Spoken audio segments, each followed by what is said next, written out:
Hello everybody. So today I'm going to do a video on irrigation and how we plan on keeping things watered. And there's a lot of different ways you can do it, but this is how we're going to get it done. Come with me and let's check out some drip tape. So how are we going to get water? Well, you see this garden hose? This garden hose runs all the way to our house. It actually connects to our pressure tank. So we're using that directly. Right, wrong, or indifferent. And then it comes out here.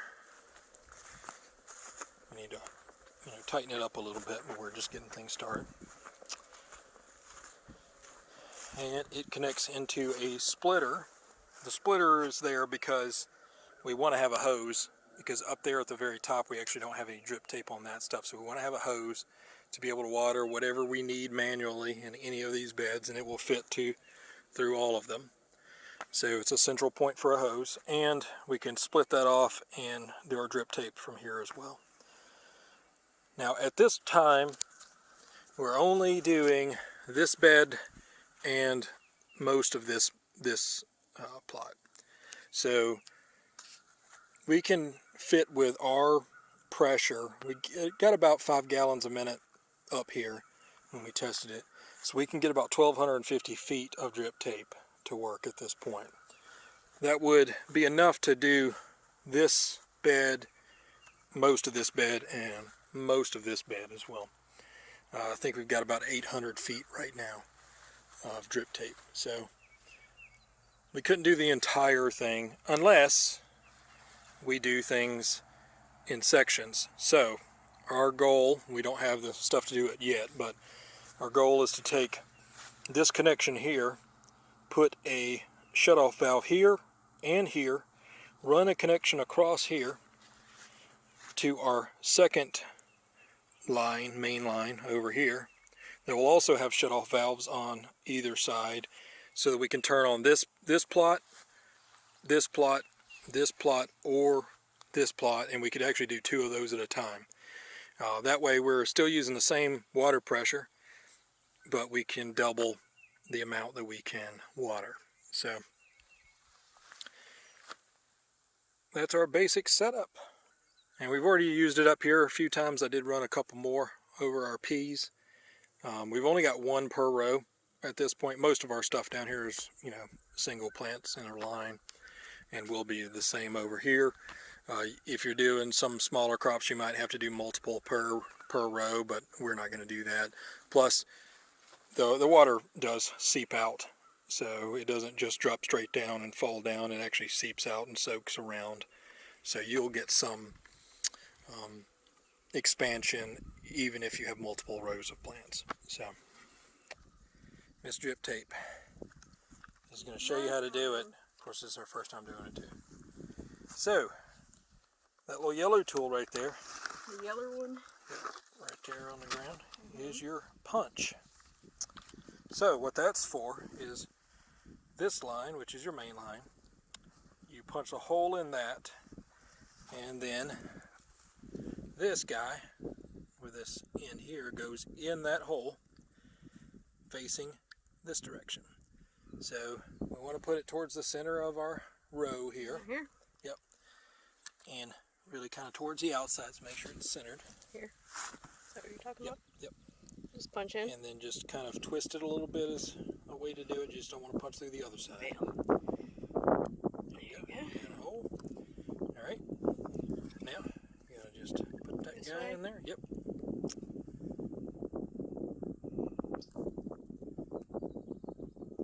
There you go.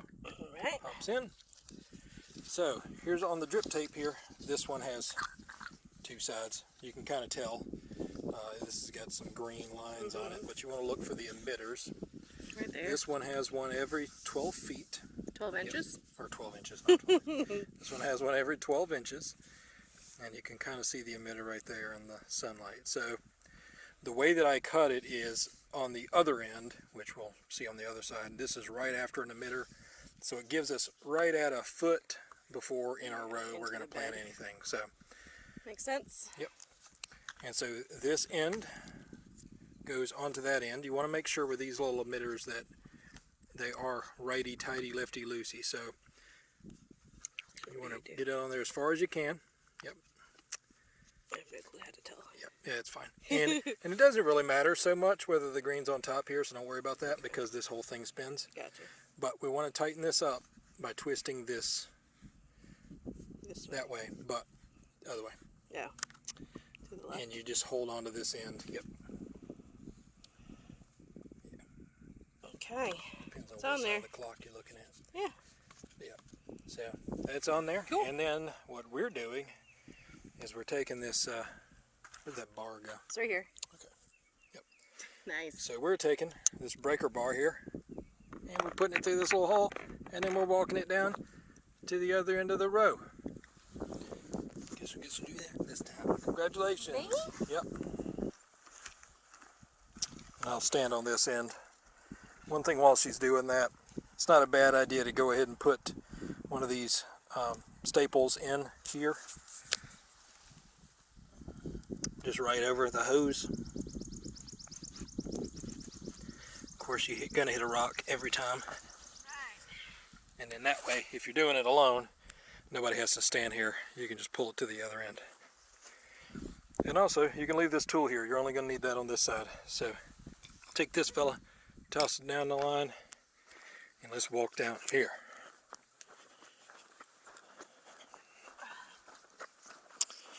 Alright, so we pulled our drip tape fairly tight. Yep. Not too crazy.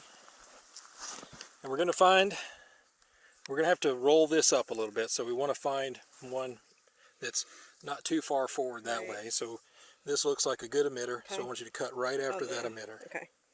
Here? Yeah. And we have 10 shears because we're doing overkill. Scissors would work fine or a knife. So now we've got two things on this end. This is an end cap. It's got a small end and a larger end. And you're supposed to put the small end through first. So go ahead and do that. Just on the inside of it. Straight in. Yep. Okay. And then fold it, right? at the end, you need to fold it 2 or 3 times. Now, with these, when we were doing it, I mean, I was only folding it about that far, and it was definitely leaking. So I'm going up pretty far here, like right here. So fold it in half to here. Here first. Yep. And then try to get 2 more folds into it if you can. Right. And just on here? Yeah. We're just trying to knot it up as much as we can while And still pull being able back, to fit it right? in there. Yeah. So you might have to do some work to get that in there. There you go. Okay. All right. So there's your end. So now all you have to do is put that guy on there. Careful not to poke a hole in it. And that'll hold it in as much as we can, at least. You're hitting a rock. Push it more. Yeah, I know. I'm like, That's it won't go We can come anywhere. back to it. But now we've got a row of drip tape. We're going to do that on the rest of the rows down here. Now we are not burying our drip tape. There's a couple reasons why we're not. One of them is we want to be able to see the drip tape. We just don't have, I guess, trust in it just yet. So we want to be able to see it and make sure that it is watering. But when we come over here and put our corn in and even our okra, and we furrow it in a little bit, and they're going to be buried. But for now, we want to make sure that the system works and that we do have water coming out every foot. And we're going to use the emitters as our lines of where to plant our seeds as well. So just something to keep in mind, that you've got one every foot, so every 12 inches. So let's say you have 12-inch seeding, you want to try to maybe put it on that emitter if you can help it. Now, if you bury this tape, sometimes you want to plant a plant right above it or right beside it, depending on the plant. We're probably going to plant everything beside it because it's going to be on top of the ground, but that's okay. It's not the end of the world. But Amy is clearly liking it. She must enjoy this laying out drip tape, because while I was talking, she did 2 more rows. Here at the end, also, it doesn't seem like it would work, but it does. There's just this little, I'll just have that temporarily nailed in. There's this little clip that just crimps the end, and I have no leaks out of there. I'm actually kind of surprised, but I guess it's just the way the hose is. There's no leaks. Do yourself a favor, if you're doing a lot of rows, just go ahead and lay out your parts. Makes it easier when they're there already, and you don't have to walk back and forth to think about it. Well, we got our rows made, and we're going to plant them. What do you think? It's pretty easy. Yep, good. So easy a blind could do it. I'm glad. You just don't want to get on the ground anymore, do you? Right. You're much more flexible than I am. So, and with this today, once we're done here, we probably won't do this today, but it's time for this tarp to come up. It's already blowing up anyway.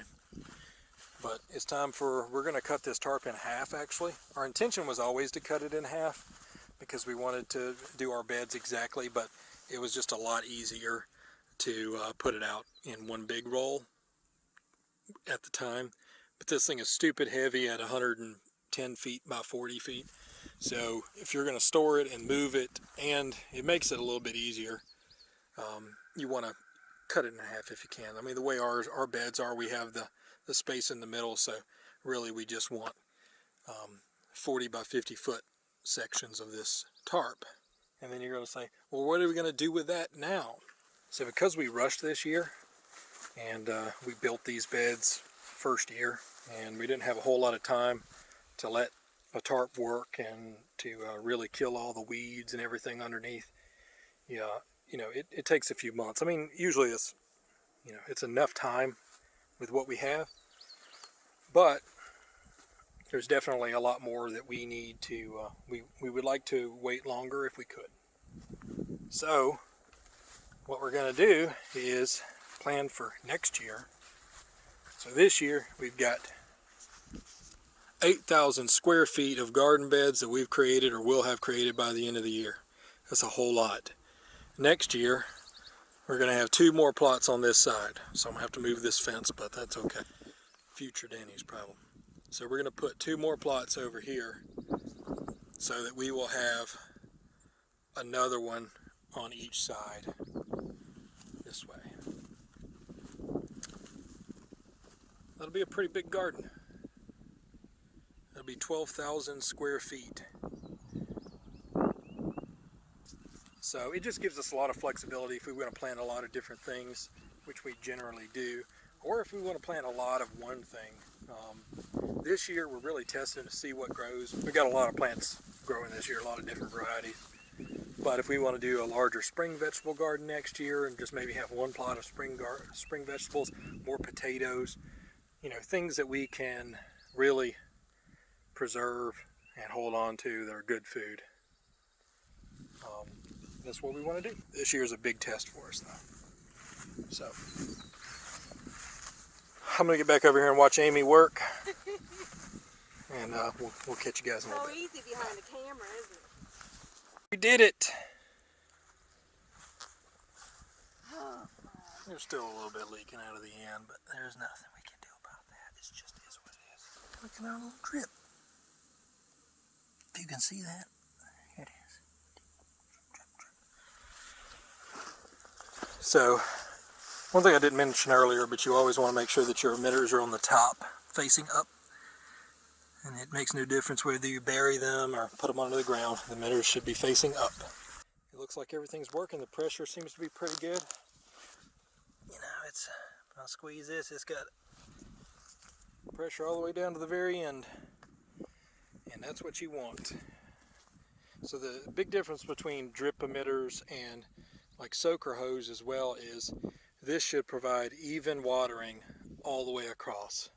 So soaker hose will usually, most of your water will come out on one end, which is closer to your source, and then at the end you might get a trickle.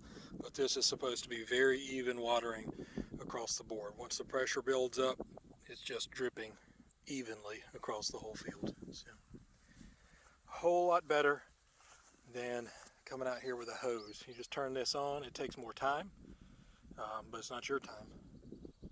you're just passively sitting around drinking sweet tea while it's watering your fields. So